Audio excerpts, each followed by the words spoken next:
Alright, so for my low-developed country, I'll be talking about Vietnam. Some background history for Vietnam is that in the late 19th century, Vietnam was colonized by the French and stayed under the French rule for almost a decade. Then in the early 20th centuries, Vietnam naturalist movements began to emerge, where figures like Ho Chi Minh and Viet Minh led these movements. Then during World War II, with the Japanese help, they were able to gain independence from the colonial rule. Following World War II, the First Indochina War began where naturalist forces fought off the French colonial authorities, which led Vietnam into splitting into two parts, the North Vietnam and South Vietnam, where the North was controlled by the communist leader Ho Chi Minh and the South was controlled by the former Emperor Bao Dao.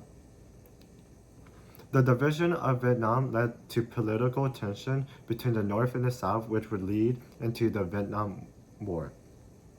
The war would be supported by the Soviet Union and China for the north side of Vietnam, and the South would be supported by the US and the Allies.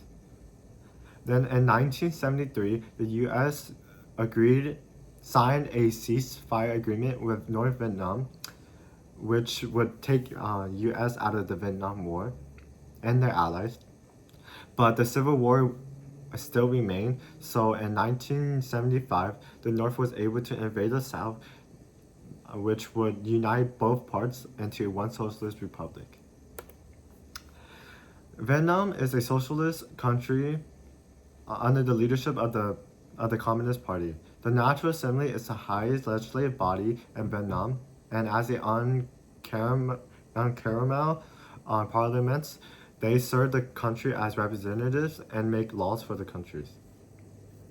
To become one of these deputies, you have to go through a 7-step process every 5 years.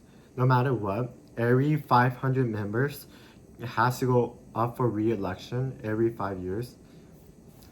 Then some of the powers of the National Assemblies are deciding domestic and foreign policies, defense and security issues, social relationship, and they get to pick the president.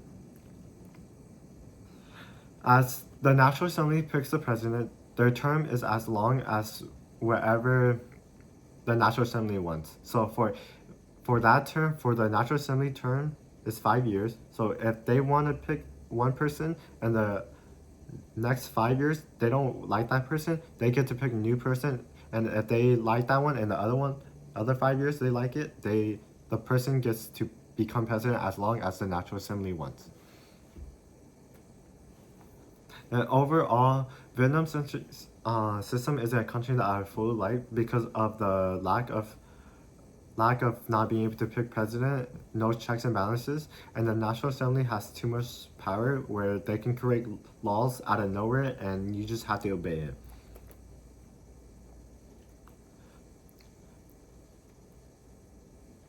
Okay, some demographic characteristic of Vietnam is that it is the 15th most populous country in the world, and they have over 50 different ethnic minority groups, but majority of Vietnam is the Khmer people. The main language of Vietnam is Vietnamese. Vietnam is a multi-religion country where the main religion is Buddhism. Then Vietnam has the 35th largest economy in the world. Overall, I want to see myself living in Vietnam just due to the lack of human rights and the freedom for economic or just freedom in general. Because as a communist ruling country, it's kind of the opposite of how I believe how a country should work. But in the eyes of communists, but in the eyes of a communist, if I was a communist, it would be good because they have the ideology of the communists, which remains strong as the government works. And they are a peaceful country where they don't do anything outside of developing. And it's too early to decide if they will become a good country or not because it's still too early to see. Yeah, that's it.